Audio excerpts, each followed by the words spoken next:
Welcome to the Handcrafted Podcast, the business of making things. I'm Paul, founder of Philadelphia Table Company and the Handcrafted Network, and I believe great craftsmanship deserves great business strategy. This podcast is for makers who want to build not just great products, but a thriving business. Each episode will dive into the mindset, systems, and skills that turn craft into success.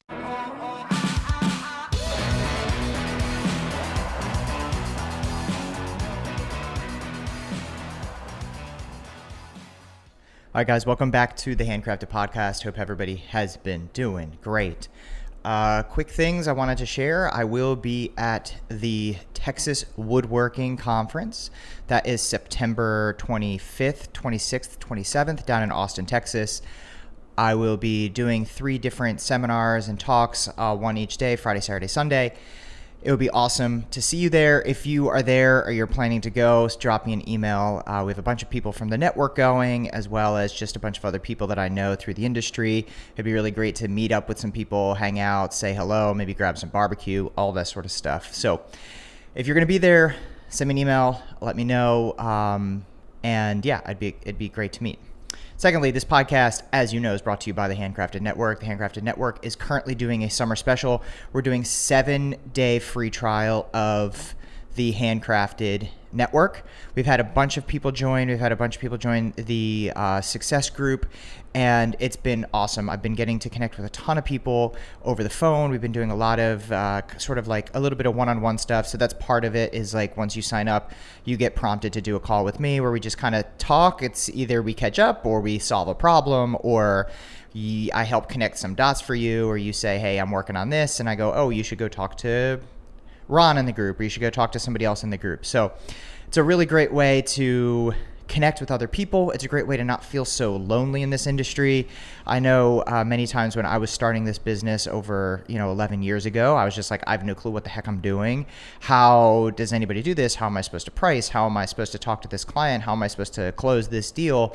So all of that stuff, super helpful. I created the group that I wish I had when I was starting. So if you're interested, I also just updated the website. Well, actually, my marketing guy, Jim, who I talk about often, who's also a member of the group and helps you with marketing strategy, advertising, all of that sort of stuff, is a member of the group and makes modules and communicates and connects and does website audits, all that sort of stuff in there. Anyways, he updated our website. So if you go to thehandcraftednetwork.com, you'll see a little bit of a spruce up of the website. So that's kind of an ever-evolving thing. Websites are sort of ever-evolving. If you're interested in joining, there's a link below in the show notes, in the comments, in the whatever it is, however you're getting this. If you're on YouTube, I think it's in the show notes. If you're in any of the other podcasts, I think it's also in the show notes.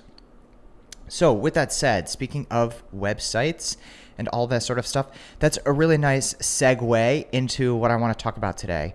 I've been doing a lot of phone calls with people, a lot of new people joining, and part of it is I say, hey, do you mind sending your socials? Do you mind sending your website to me? I'd love to kind of take a look. And so one thing I've noticed is people aren't showing the level of their craft in every step of the way and everything that they're doing. I know it's really challenging to do this, and to me, I'm a Northeast person, so I was born in New England, grew up in Philly area. I'm a straight shooter. I love to tell it how it is, and a big part of that is telling you what you don't want to hear, but you need to hear, and that is you need to focus on your website. You need to focus on social media. The amount of times I talk to people that I don't really care about the social media. I know I need to get better at it. Here's the wake-up call. If I could reach through the headphones, if I could reach through the screen and grab you and shake you, you need to care. You need to care about social media. You need to care about your website. You need to care about all of these things that are on the front. If you only care about the back end and you're making this amazing craft product, that's amazing. That's fantastic. But nobody knows that you make this amazing craft product if every step of the way it doesn't show intentional craftiness. So what do I mean by this? There are lots of people, like I said, that are making amazing end products. We have some people that make leather goods that are now in the community. We have some artists and painters and ceramicists and all of this sort of stuff.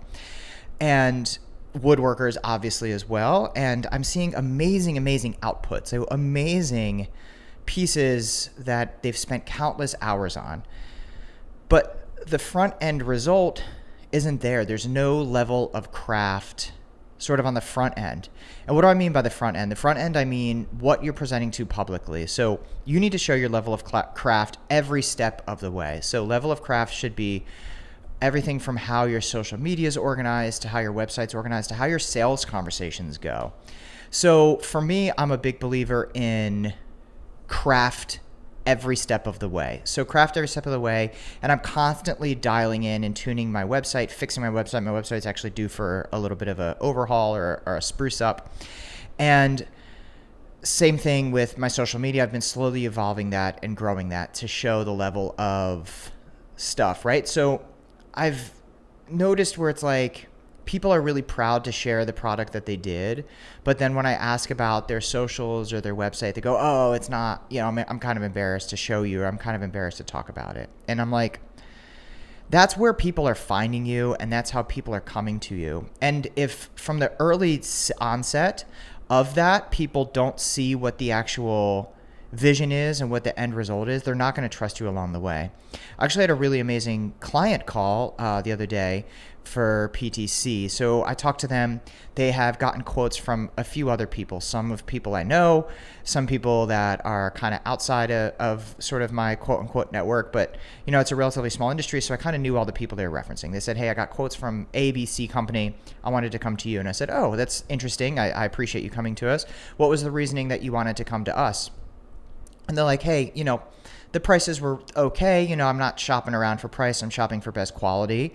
And for me, I just didn't get the perception. He's like, I'm sure that they're totally fine at executing it, but I didn't get the perception that they were going to create the product that I want at the quality level that I want. So they don't even know, they haven't worked with us yet. They haven't seen anything from any of us. They haven't visited to any of these 4 showrooms. In fact, it's somebody that's like relatively far away as well. So I don't even know if they're going to get to visit a showroom.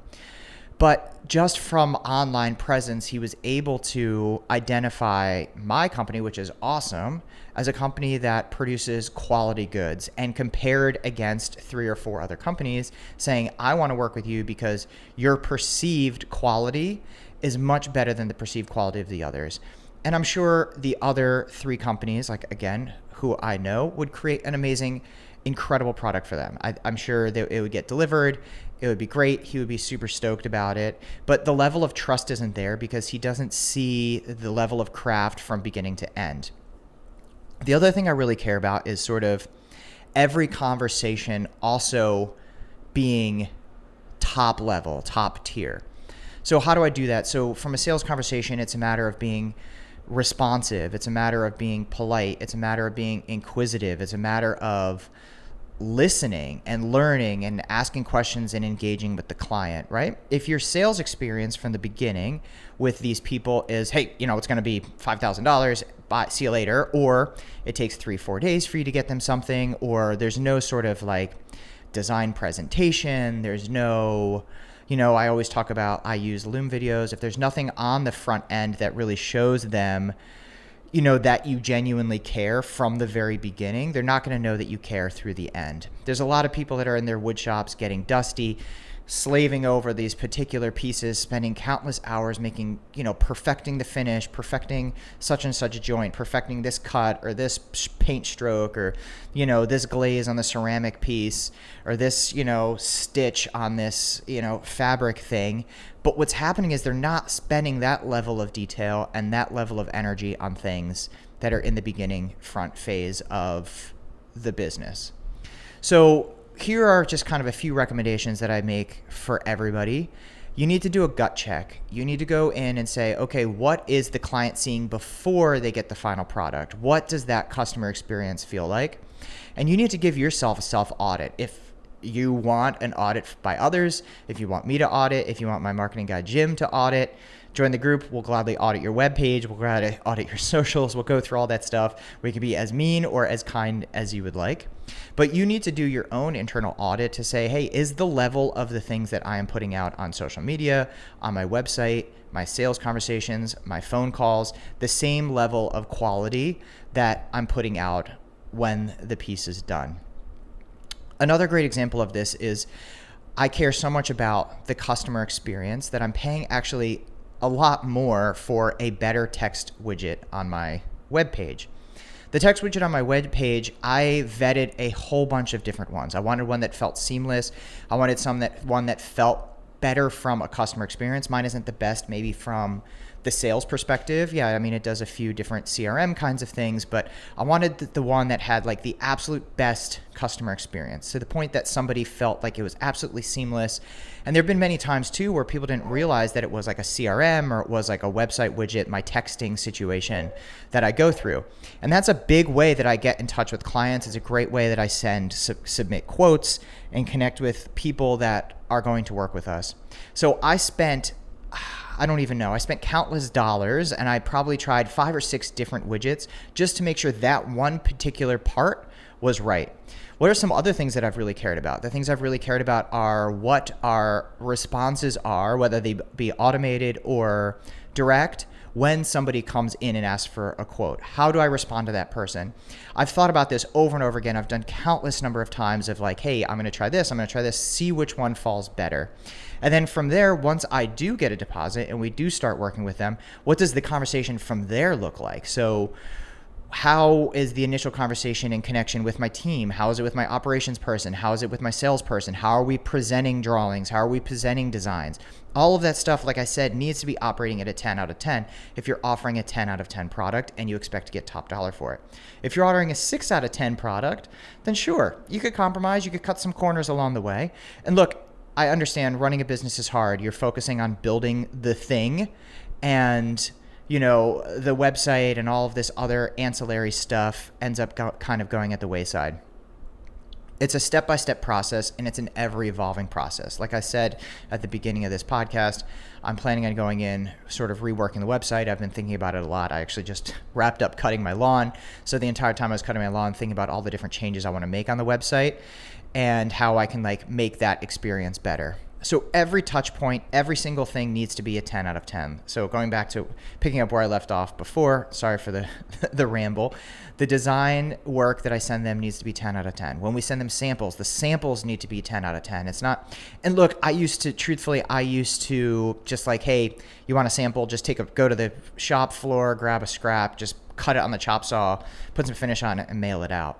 But that wasn't, I was like, okay, this is like the first kind of physical thing that they're getting from us. We need to make sure that's outstanding. We need to make sure that's stellar. So now we do everything exactly, 5x5, nice trim around the nice like detail around the edge, things that are really nice, packaged in a nice packaged box, to then show, hey, okay, from beginning to end, you're going to get a 10 out of 10 experience. We coordinate, make sure that our delivery team has a stellar experience too. And one of the later podcasts I talked about the one book about incredible hospitality, or the experience maker. And there are so many different ways that you can make different things special, and how you can offer a 10 out of 10 or even 12 out of 10 experience.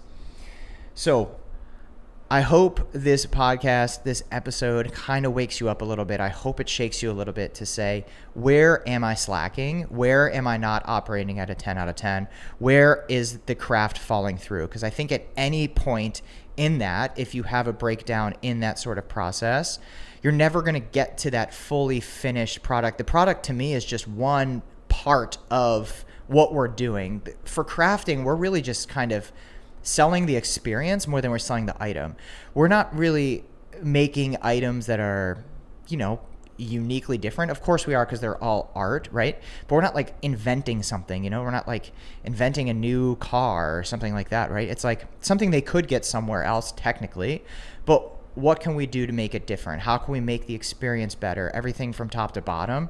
So at the end, when we get a review, the review should be, hey, it shouldn't be just the product is amazing, what we got was amazing. It should be the experience from the beginning was incredible. It was a 10 out of 10 experience from the beginning.